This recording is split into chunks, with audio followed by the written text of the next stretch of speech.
Hello, everyone. Welcome to Scholars Hub at Home. My name is Joanne Hui, and I am the Alumni and Events Officer at the Faculty of Environmental and Urban Change. Thank you for joining us for today's lecture, Rough Seas, Working Conditions in the Fishing Industry and the Impact on Sustainability, with Peter Vandergeest, Professor Emeritus at the Faculty of Environmental and Urban Change. I accept the responsibility to acknowledge the land that I am on. Because we are not all gathered in the same place, the land that I may acknowledge might not be the territory that you are on. Please take the responsibility to acknowledge the traditional territory you are on. The website native-land.ca is a great resource for this. As a member of the York University community, I recognize that many Indigenous nations have long-standing relationships with the territories upon which York University campuses are located that precede the establishment of York University. York University acknowledges its presence on the traditional territories of many Indigenous nations. The area known as Takaranto has been caretaken by the Anishinaabe Nation, the Haudenosaunee Confederacy, and the Huron-Wendat. It is now home to many First Nation, Inuit, and Métis communities. We acknowledge the current treaty holders, the Mississaugas of the Credit First Nation. This territory is subject of the Dish with One Spoon Wampum Belt Covenant, an agreement to peacefully share and care for the Great Lakes region. Now, before we introduce our speaker today, I'd like to take a moment to tell you about the alumni survey that we're currently conducting. As some of our most valuable community members, we are inviting all York U alumni to participate in and help shape our future by completing the survey. Your survey responses will help us better understand how to best communicate with you and ensure that we're providing engagement opportunities that meet your needs. Please check your inbox for an email titled Your Opinion Matters. Complete our alumni survey that is sent by the York University alumni email, which is alumni@yorku.ca, and take 10 minutes to complete the survey and provide us with your insights. Upon completion, you will also be given the opportunity to enter into a draw to win one of 10 $250 MasterCard gift cards. If you didn't receive the survey, fear not, contact us at alumni@yorku.ca or drop your email address into the Q&A box right now on Zoom, and we can send you a unique survey link. Now, before each lecture, we'd like to conduct a quick poll. The question is, how would you rate your knowledge regarding the topic of today's presentation? I'll give you each a moment to make your selections. This will help us understand who is in our audience. So if you can just make your vote on the poll, the window is popping up on your screen right now. That would be awesome. I'll just give a moment before we see how everybody voted. So it's great. So we have 20% very high, 13% somewhat informed, minimal, 33%, and I'm new. So we're happy to have you join us, and we can't wait to share with you the information today. One thing that I want to mention is if you ever need help with the Zoom webinar, feel free to click on the Q&A button at the bottom of your screen and you can enter your question. Our team is ready to help you.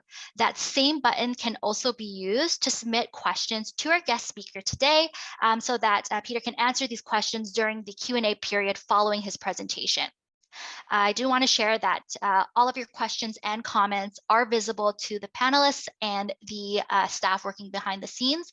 So we do ask that you keep your comments relevant and respectful. Now, without further ado, I'd love to welcome Alice Horvorka, the Dean of the Faculty of Environmental and Urban Change, to give some updates from our faculty and to introduce our guest speaker. Dean Horvorka, it's a pleasure to have you here with us. Thank you so much, Joanne, and thank you for introducing everyone to today's event.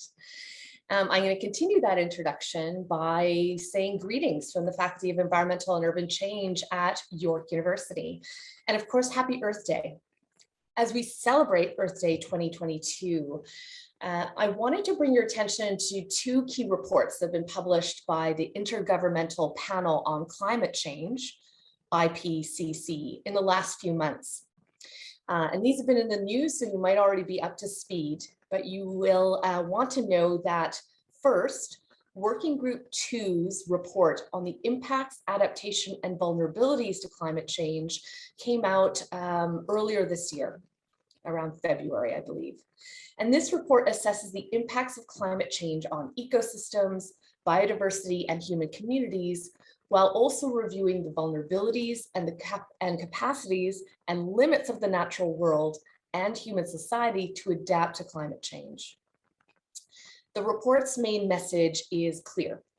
Everywhere is affected, with no inhabited region of the planet escaping the dire impacts from rising temperatures and increasingly extreme weather. A second report coming from Working Group 3 focuses on mitigation of climate change, and it was released just a couple of weeks ago, so you might have seen the headlines. This report assesses the global progress and pledges made in relation to emission reductions and mitigation efforts thus far. And I am pleased to share that our own Faculty of Environmental Change's Professor Ellie Perkins is lead author on Chapter 6, focused on participatory approaches to mitigation. Now, this report's main message is quite grim, and it really struck me. The main message, it's now or never if the world is to stave off climate disaster. And notably, the report makes us all aware that the greenhouse gas emissions must peak by 2025 to give the planet an opportunity to avoid heating above 1.5 degrees Celsius above pre-industrial levels. These are enormously important reports. I encourage all of us to read them and digest the insights offered on the state of the planet and efforts needed to set us on a more just and sustainable path. I also encourage us to embrace the idea that addressing the climate crisis is not a matter of now or never, as the headlines suggest, but rather it is now and forever. And it's within this context that our Faculty of Environmental and Urban Change was established only 18 months ago as a call to action to respond to the pressing challenges facing people and the planet, whether it's the climate crisis, environmental degradation, or intensive urbanization. Our efforts at the faculty are focused on producing and mobilizing knowledge for a just and sustainable world. We are in it for the long haul. As York's newest faculty, we have launched this year 5 new undergraduate programs that, together with our highly acclaimed graduate programs in environmental studies and geography, focus on environmental literacy and bold action. Our research is insightful and impactful, and our partnerships locally and around the world are bringing together key stakeholders in meaningful collaborations on behalf of people and the planet. As part of our outreach as a new faculty, we've been connecting with many of our 12,000 alumni across 87 countries. Of course, those are alumni from our legacy Faculty of Environmental Studies and Department of Geography units that came together into this new faculty. And we've been seeking alumni efforts on the challenges at hand and how they themselves are serving as change makers for a better world. So for all of you alumni out there, please reach out to us and let us know what you're involved with. And we also look forward to reaching out to you. So on this Earth Day 2022, and frankly, for every other day of the year, York EUC students, staff, faculty, and alumni are facilitating positive change in the world. Our Faculty of Environmental and Urban Change aims at empowering all of us as champions of sustainability and justice.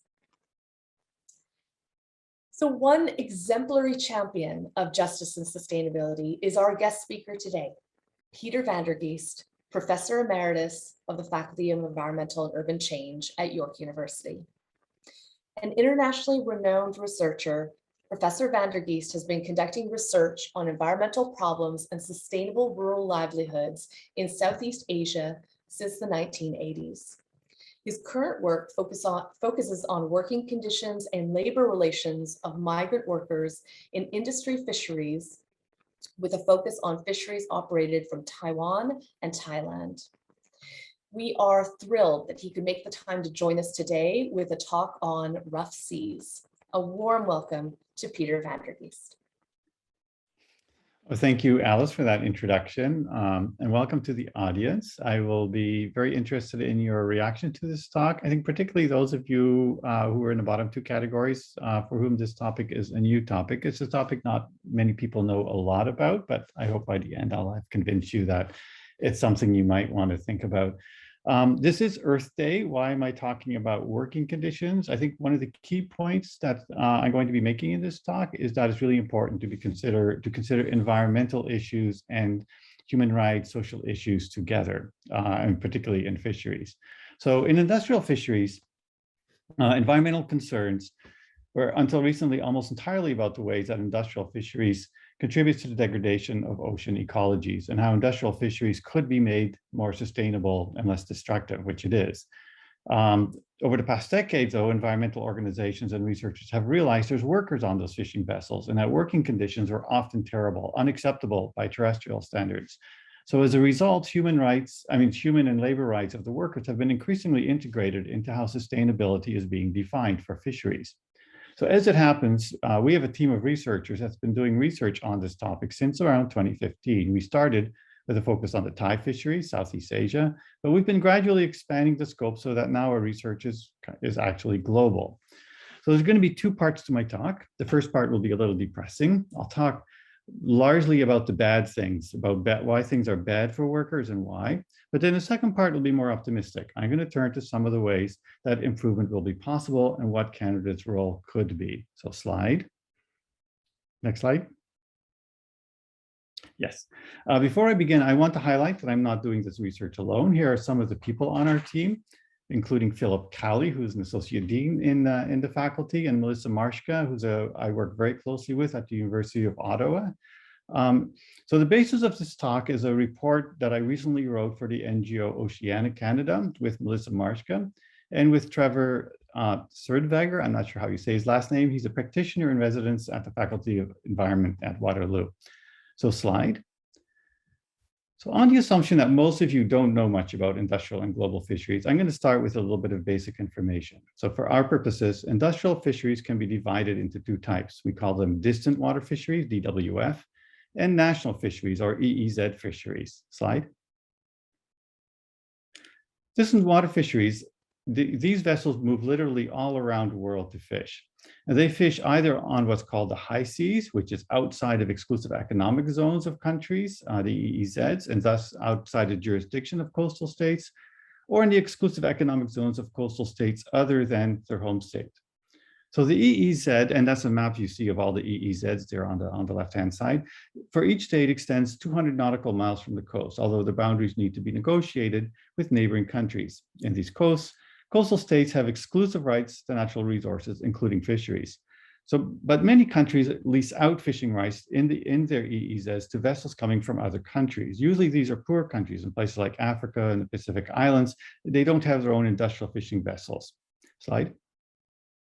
So fisheries on the high seas are not, oh, sorry, I'm a little bit off here. Oh yeah, there's a missing slide here. Okay, what I was showing you was, there you go, regional fishing management organizations. So fishing on the high seas outside of EEZs, they're not really a free-for-all. Most are managed by what are called regional fisheries organizations, and this gives you an idea of the ocean spaces that are covered by these RFMOs. Slide. Yes, okay. This slide gives you an idea of how DWF vessels can move literally around the world. Our PhD student, Mallory McDonald, interviewed workers on some of the longliners and squid jiggers that are owned and operated from Taiwan. And then another PhD student, Terence Rudolph, used satellite tracking data to figure out where those vessels have been moving during the past year to make sense of the interviews that Mallory did, but it gives you an idea of how they move. Slide. So our focus so far has been more on the distant water fisheries, but we are also investigating working conditions for migrant workers in the national EEZ fisheries as well. So in these fisheries, vessels mostly stay within the EEZs, the exclusive economic zones of their homes and flag state. Canada's own fisheries are largely national fisheries in this sense. It's not a distant water fisheries. Slide. So as you can see from the photos, the distance water vessels can be huge and they require a significant workforce. So who are the workers in these fisheries? Well, most are migrant workers, almost by definition, because they literally work all around the world. And many are from Southeast Asia, especially from Indonesia, the Philippines, and to a lesser extent from Vietnam. And being a Southeast Asianist, that's how I got into this research in part. So also the national and EEZ fisheries are also starting to rely more and more in some places on migrant workers as well. including those in wealthier countries like Ireland, Scotland, and Hawaii. Slide. So fishing companies recruit and pay workers through crewing agencies located in source countries. And these agencies arrange for workers to travel around the world to get to the ports to board the vessels where they're going to work. The workers are usually from poor families in rural areas or small towns and coastal zones. They lack good employment prospects in the places they come from, and most of them are doing this work in order to support their families. For the younger workers, that largely means their parents and their siblings, and for the older, maybe a spouse and their children. Slide. So fishing has been ranked as the world's most dangerous occupation based on statistics on accidents. In the distance water fisheries, workers are sometimes forced to work for 18 or more hours a day after day when the vessel is in the fishing grounds. And many workers report that their food is poor, drinking water is unhealthy, their sleeping conditions are often crowded, they might be infested with pests like rats and so on. Workers in the distance water fisheries are often isolated at sea for long periods of time without going to port, many months, over a year sometimes. And finally, one of the main reasons for recruiting migrant workers from low-income countries is that the fishing companies can pay them very little. And too often we hear of physical and mental abuse by captains or work supervisors. Most of the time, this abuse is about forcing workers to work longer and harder. Slide. So these unacceptable working conditions were actually made even worse during the pandemic. So to learn how the pandemic affected workers in fisheries, we conducted remote interviews with seafarer support organizations located in key ports around the world and with some key international organizations. And two issues emerged as the most important. First of all, this slide here, because of travel restrictions, crew were often stranded abroad after they completed the typical 2-year contract. They're unable to get home. Moreover, captains who couldn't get replacement workers because of the travel restrictions often pressured the workers who had already worked for 2 years and really needed a break. They pressured them to continue working because they didn't have they weren't able to get the workers to their vessels. Slide. The second major issue was reduced access to shore services and facilities. So workers basically couldn't get onto shore when their ship did go to port. This going to shore is crucial for the physical and mental health, as well as finding support from supporting organizations if they're having problems. One of the most important services that they need actually is communication, to get on Wi-Fi and so on, because they really want to talk to their families at that point. They don't know what's been happening with their families don't know what's been happening with them. So to summarize, working conditions in industrial fisheries are unacceptable by most international standards. And moreover, the pandemic made these working conditions even worse. Slide. So who's responsible for labor relations and working conditions in distant water fisheries when you're out there on the high seas and other countries' EEZs? Well, many accounts present oceans as a fundamentally lawless space where no laws or standards apply. So while it is definitely difficult to monitor and enforce any kind of regulation on the high seas, it's not really correct to say there are no laws. Slide. Yeah. So the laws that apply on the oceans have been outlined by an international UN convention. This is a really important convention for oceans. It's conventionally called the law of the sea. So according to the law of the sea, it's the flag state that has primary jurisdiction over living and working conditions on ships. And the flag state is the state where the vessel is registered. This is that case even if the vessel is in the EEZ of another state. So for example, a Taiwanese vessel that's fishing in the EEZ of the Marshall Islands, it's still the Taiwan government that's responsible for working conditions and labor relations on that vessel. So for fishing, most vessels are in fact registered in the country where they are owned, unlike for cargo shipping, although some are registered in other countries, what are called flags of convenience, and that makes regulation even more difficult. So in these situations, though, there is increasing pressure on states where the fishing companies are located to regulate the labor and working conditions on the vessels owned by those fishing companies, even if they are flagged to another country. So we're seeing this in our research on the Taiwan distance water fisheries, for example. Click, it'll be more, yeah, there you go. So a series of other types of states are also involved. It's not just the flag state, and I've listed them here. I don't have time to go through all of them in this talk. The key takeaway point is that action to improve working conditions potentially involves many governments. And I'm going to come back to this slide in a few more minutes. Next slide. So to figure out how to improve working conditions, one first needs to identify the causes of the abuse and the unacceptable working conditions. The easiest approach is, you actually went two, you should go back one, it doesn't matter. But the easiest approach is to blame the employers and the supervisors, bad or criminal fishing companies and the captains, and organizations and researchers who take this approach point out correctly, I think, often that the vessels where workers are being abused or being held captive and so on, are often the same as those that are fishing illegally, fishing for endangered species such as sharks and these kinds of things. So if the problem is one of criminal operators on the ocean, well, then the solution is policing and criminal law. Policing and criminal law are for sure appropriated where crimes are being committed. At the same time, in our research, we think that to really address the broader issues with unacceptable working conditions, it's important to take a labor approach, not just a policing approach. Slide. Yes. In order to kind of figure out how to go about addressing these, what we call the broader enabled conditions, is first of all, you got to figure out what the causes are. Why are working conditions on fishing vessels so bad? So the underlying causes are complex. I can't go through all of them here. I've summarized a few key points on this slide if you want to sort of skim the slide as I talk, but do note the last two. They highlight that the problem is not just lack of laws, but sometimes it's how laws and government actually contribute to the poor working conditions. And in this case, in particular, migration policies often make workers vulnerable by how they usually tie workers to employers, so they can't leave an abusive captain without losing legal status. And second, fishing is almost always exempted from key provisions in labor laws and employment standards. This happens both nationally and internationally. Slide. So there's a very important ILO, International Labor Organization of the United Nations, convention that lays out in a lot of detail employment standards for seafarers. It's called the Maritime Labor Convention, or the MLC. But fishing is specifically excluded from this convention. This is an example of how fishing workers are exempted from labor laws and employment standards often. To make up for this exclusion, though, the ILO, the International Labor Organization, has produced another convention specifically for fishing, just known as ILO C-188. Slide. Though the standards in this convention are much weaker than in the MLC, the Maritime Labor Convention, as you can see on this slide, which I'm not going to go through. The point is that they provide some really basic standards, although they're not as thorough as the Maritime Labor Convention. So the ILO 188 can be a good start for improving working conditions. So far, however, only 20 states have ratified this convention. So slide. So moving on, in the time that I've left, I'm going to start moving to the more optimistic part of my lecture. So our research has also shown that with clear and strong policies, improvement in working conditions is possible. And moreover, there can be a positive convergence between policies that make fisheries more sustainable on one hand and improved working conditions on the other.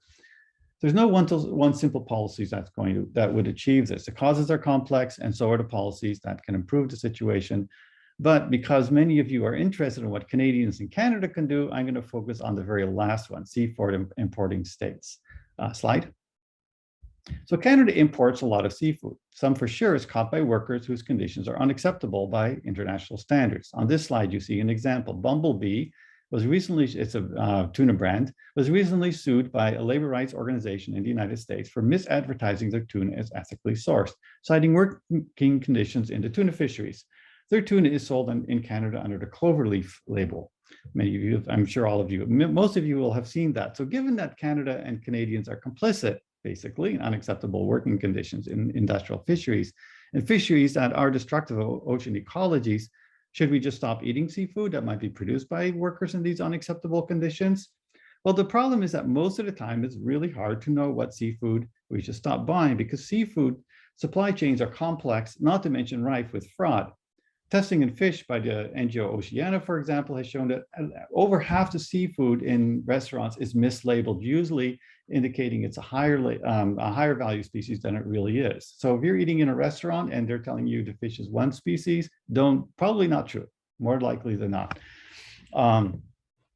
The evidence is that consumer boycotts don't have a significant impact on working conditions. What can have an impact is action by governments. In fact, a range of interesting programs have been initiated by certain importing governments, and I'm going to briefly run through these, and then I'm going to come back to what's happening or what's being proposed in Canada. And before I begin, though, I should point out that these policies are in many ways about wealthy countries imposing conditions on fisheries in lower income countries, which leave me ambivalent about these sort of policies. I feel, I'm not 100% on board, but I do see in some cases that there have been benefits. And so on balance, I think they're worth supporting. So slide.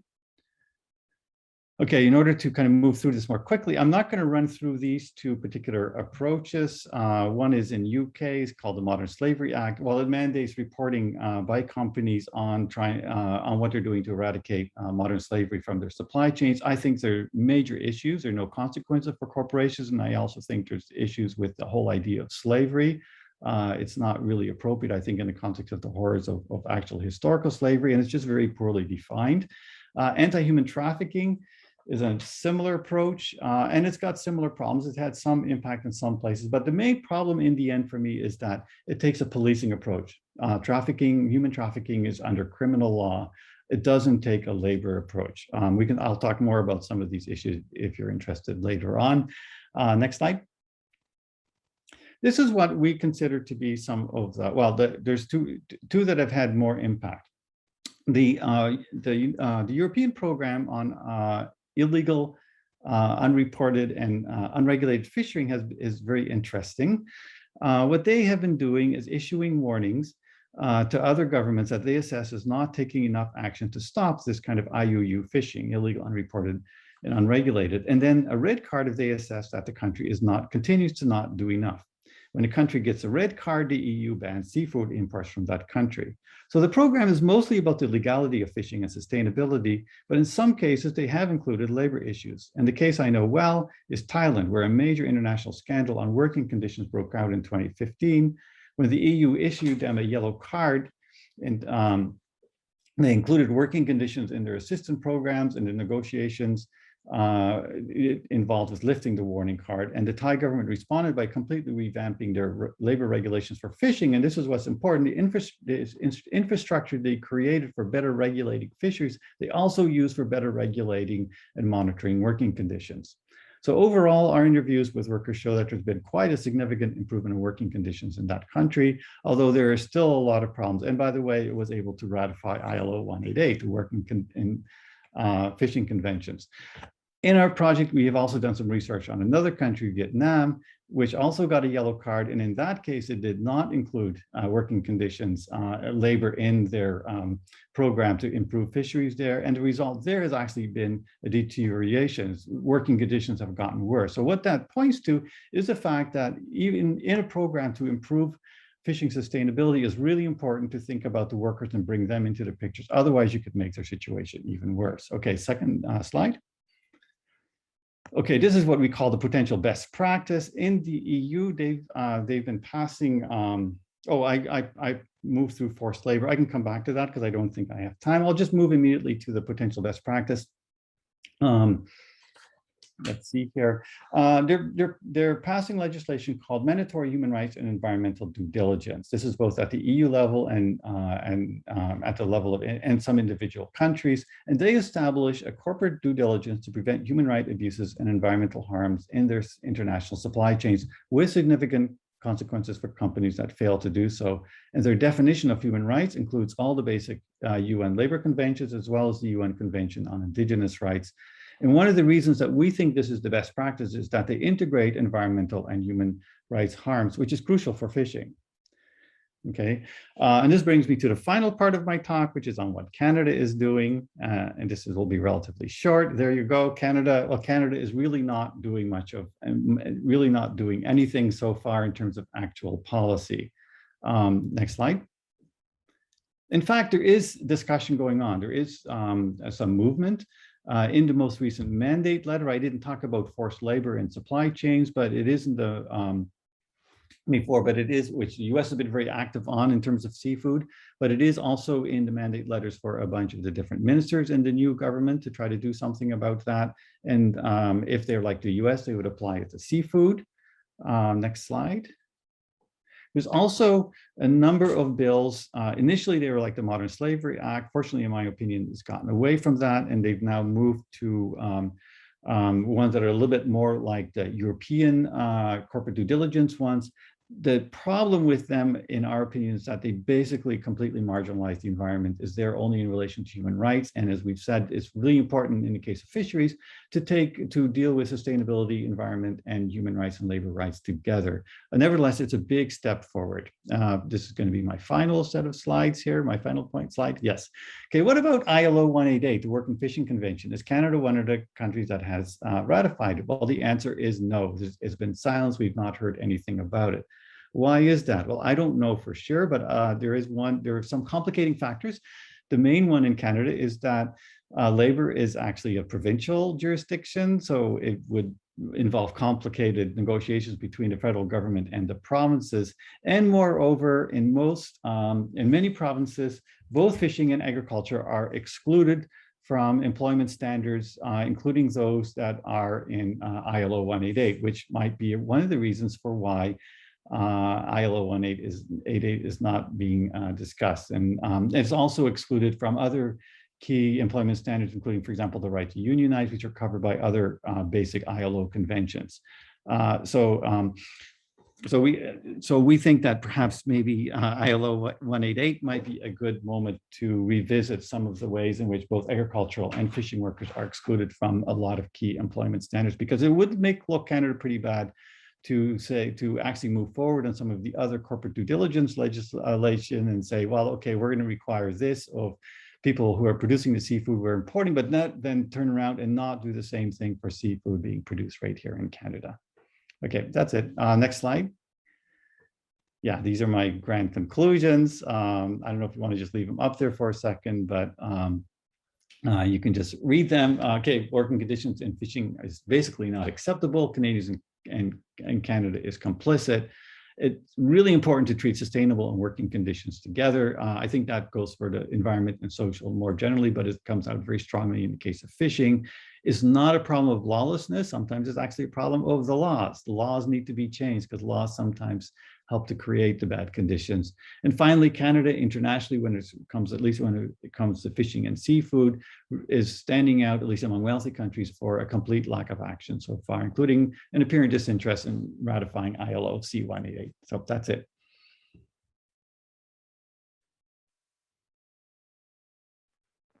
Wow. That was a fantastic talk, Peter. Thank you so much. You have certainly brought a lot of insights and provocative ideas to the table. And my own mind is working. I have a number of questions, and I'm going to encourage everyone in the audience, either through Facebook, where you could submit questions, or through the Zoom platform using the Q&A.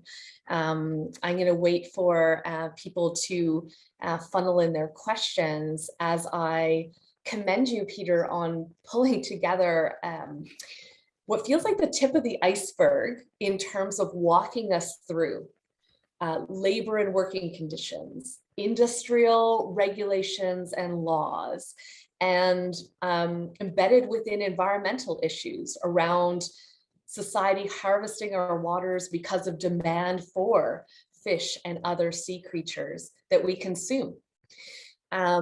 So there's a myriad of issues in here. I will start, as I gather questions from the audience, by asking a specific question on working conditions. So you talked about and described for us the working conditions for those directly involved in the fishing industry on boats. I'm wondering what kind of spin-off effects there are for these migrant workers who leave families and communities behind, and how that might speak to the broader working conditions of being involved with this industry.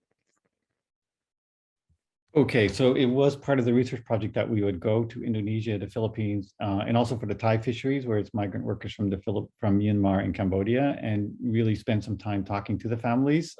This research project started just as COVID pandemic began, and so unfortunately that part of the research has not yet been done. But we are actually going to start this summer. One of Philip Kelly's students from the Philippines is going to go to the Philippines and start looking at that. So I can't say much about that right now because we simply haven't done the research. But I think what is important, another thing we're pushing is this idea. There's something called the Decent Work Agenda in the UN. And we've kind of come to the conclusion that's another really good pathway to start, because it really lays out all the different aspects of what we think make for good labor conditions. And one of the things that really emphasizes that workers are not just out there working on their own as individuals, they're part of families. And the reasons they're working is because of those family relations. Over and over again, when we talk to workers, we always hearing about how their families are. Like, the most important thing is one of the reasons that the salaries is so, they're only being paid like $500 a month in most of these fisheries, and they want every cent of that, because that's why they're working, is to support their families. And that's one of the reasons salaries are so important as well, or the income, right? So yeah, we think the whole relationship with the families is absolutely crucial, and it is something we're hoping to be able to start doing more substantive work on, in terms of sorting that aspect of it out. Now that the pandemic seems to be hopefully winding down, and we can actually get to some of these countries now. Thank you. A question has come in from Nancy Phillips in our audience, who asks, what can consumers do to support better labor and environmental practices? Thank you, Nancy. Well, my view is to do what you can to support some of these legislative initiatives that are happening in the federal government, particularly around corporate due diligence. Because, like I said, I think there are good, there are reasons for people to, for example, decide to buy and not buy. I certainly don't want to buy anything that I think is truly tainted with awful human rights violations, as well as environmental issues. But I think to really be effective in changing things, it often takes either government policy. There's also an argument for private sector action, although so far that's not really been shown to be very effective. And I think in the case of Canada, as a seafood importing country, that means supporting, doing what you can to support those organizations. There's a whole bunch of them, Kairos, Oxfam, all the usual ones are all on board with this, trying to push this agenda of corporate due diligence. And I think you can find ways of supporting those organizations, and find ways of supporting that bill. You can write your MPs and say, we really support Bill 262, that's the one. So yeah. Nancy's question makes me want to ask my question. Sorry, I'm taking chair's prerogative here. I'm curious, for those who might be in the audience or elsewhere, thinking about issues related to fisheries and what we're doing that is depleting our oceans. And thinking about those environmentalists out there who might want fishing to completely stop for environmental concerns, but then thinking about all of the people's livelihoods and communities and national economies that are linked to this industry, this environmental industry, natural resource industry. How do we think about that, right? This is an incredible challenge when we're thinking about balancing environment and economy. On today's Earth Day, we have a similar situation that folks could relate to perhaps in Canada, where many environmentalists are wanting the oil and gas sector to step back, but there are enormous amounts of people who rely on that sector. Do you have any thoughts on, and this links into what should we be doing with an industry that is potentially really depleting our oceans and also creating these very challenging working conditions? Well, I think stopping fishing is not going to improve anybody's working conditions. I think that's the key point. And I think if you ask the workers, that's not what they're going to be lobbying for. They're going to say, we want better working conditions. And there are many ways to improve working conditions. For example, if you had a requirement that a ship had to go to port once every 3 months and spend a week there, and they had good access to shore services, that would make an enormous difference in the workers' lives. I think there are really good reasons for ecological reasons for a really significant reduction in industrial fisheries. Among other things, fishing, the most important way in which fisheries is directly important as food for human beings is for the small-scale fisheries. And indigenous fisheries, small-scale fisheries all along the coast, all around the world. And industrial fisheries are also undermining those fisheries.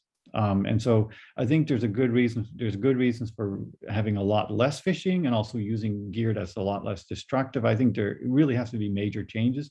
I wouldn't argue for ending industrial fisheries, though. Yeah. Thank you, Peter.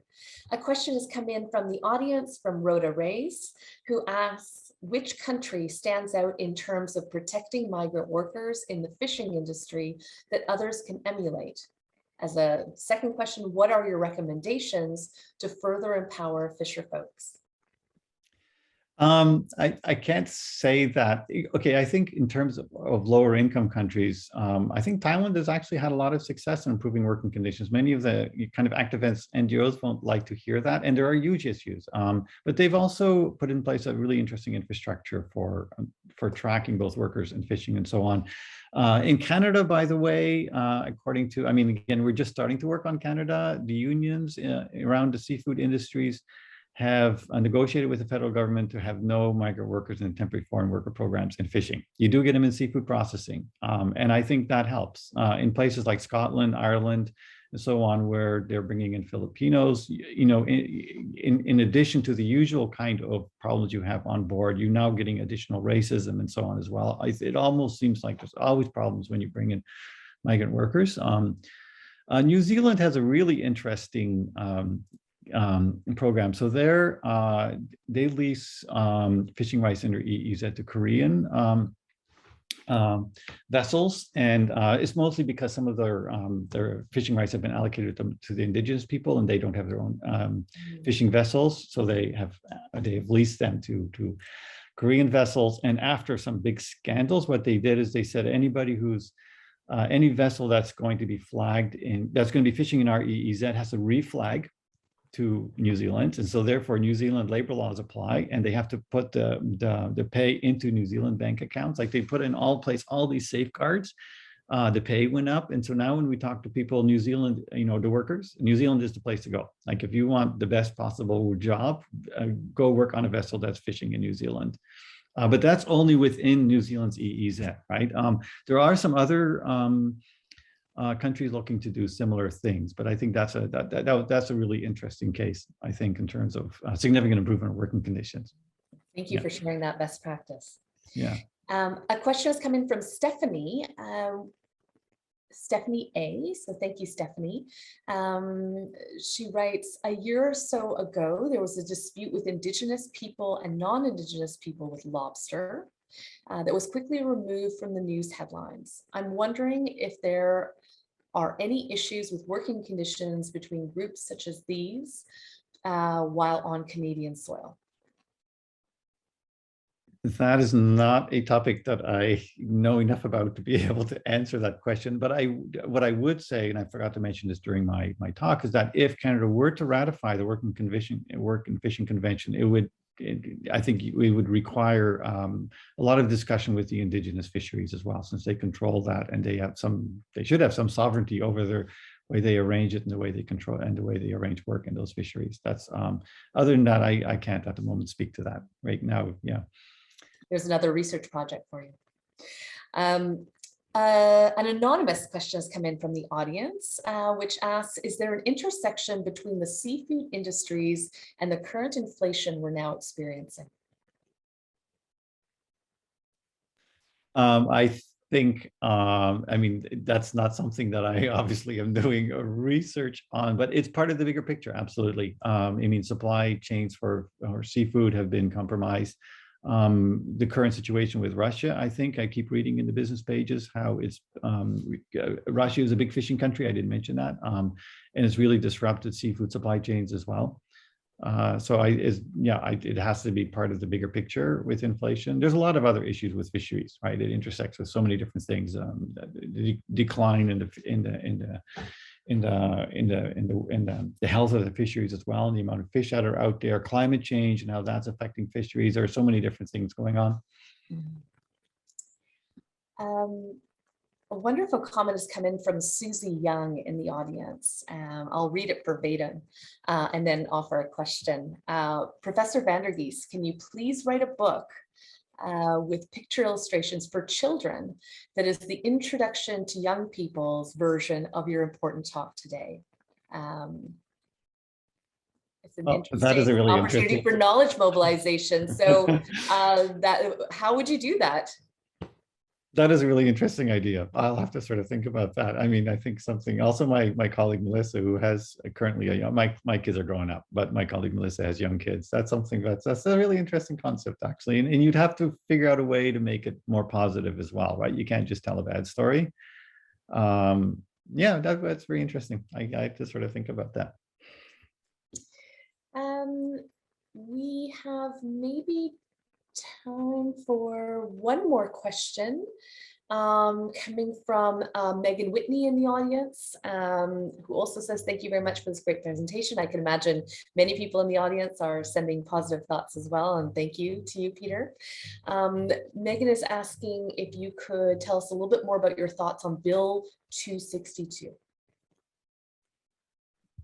Okay, I'm not too involved with this. So this is because we just did this report, which is not yet published with Oceana. It's supposed to be a background report as they begin to start a new campaign on their seafood campaign, which is really about pushing traceability and why traceability is important. But for this corporate due diligence, you need traceability as well.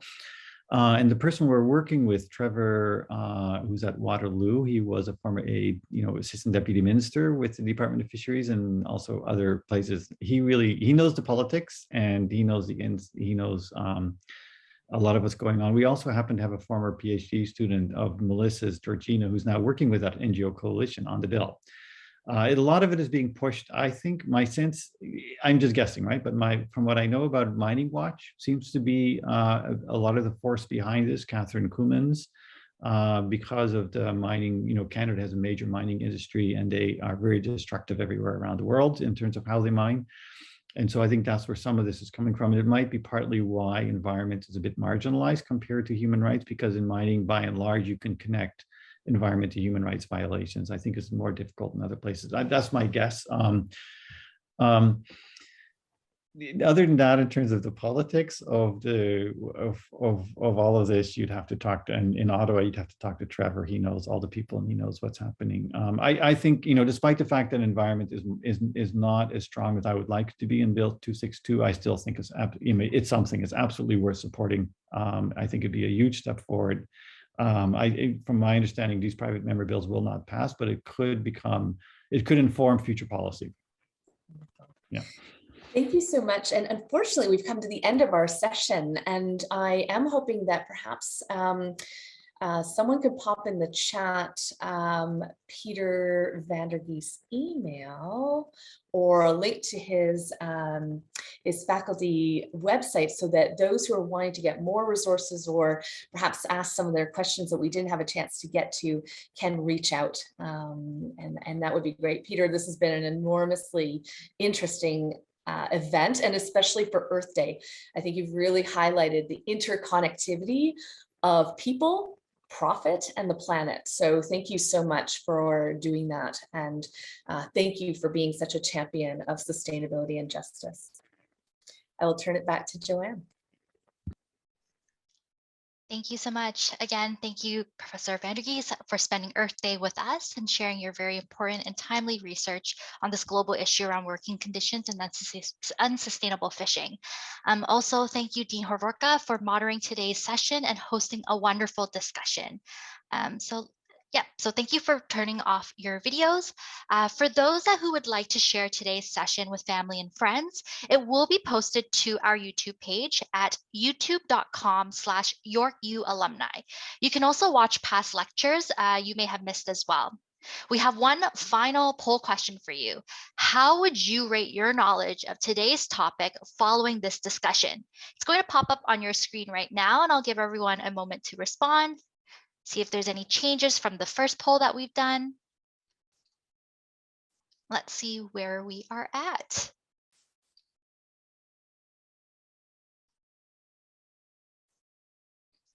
Awesome. It's excellent to hear that 71% have had their knowledge much improved, and 21% somewhat improved, and 7% mostly the same before.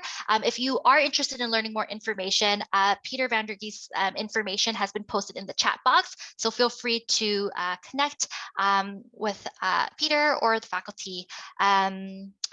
So now I would like to share information about our next upcoming Scholars Hub at Home session, which will be taking place on May 11th. It's called Adapting to a New Normal, How Children and Families Have Been Impacted by the COVID-19 Pandemic, with Dr. Heather Prime, Assistant Professor at the Department of Psychology at the Faculty of Health. To register and learn more, visit the website yorku.ca/alumni and friends. And with that, I wish you all well. Thank you so much and enjoy the weekend ahead. Take good care, everyone. Bye now.